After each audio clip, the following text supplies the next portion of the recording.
Inilah dua tersangka inisial HE sama AR, warga Jalan Pangeran Ratu Jakabaring yang sudah maling besi bangunan di Masjid Raya Sriwijaya, akhirnya ditangkap oleh anggota Pidum Polrestabes Palembang saat nak jajo ke barang asal Palengan di kawasan Jakabaring.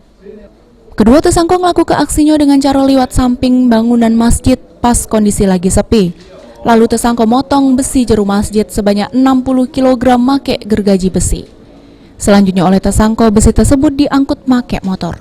Dari pengakuan tersangka HE, kalau besi tersebut belum sempat dijajo kenyong. Rencana oleh tersangka asalnya bakal dipakai buat kebutuhan sehari-hari. Cak mana cara malingnya? Besi terkapar di situ loh, kami di mes. Berapa banyak? Duduk di mes, 5 batang. 5 batang. Lagi duduk-duduk, jinggo ada besi itu yo? Bukan nyingok, emang kami yang naruhnya di situ, rombongan keamanan di situ, security. Oh, kamu tuh security sana? Kakak aku yang security. Oh. Aku disuruhnya kan.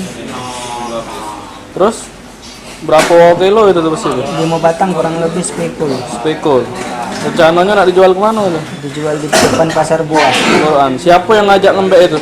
Dalangnya siapa dalangnya? Hah? Aku. Tahu. Akibat perbuatannya, kedua tersangka dijeblos ke jero sel tahanan Polrestabes Palembang guna nanggung jawab ke perbuatannya. Irawan Pal TV.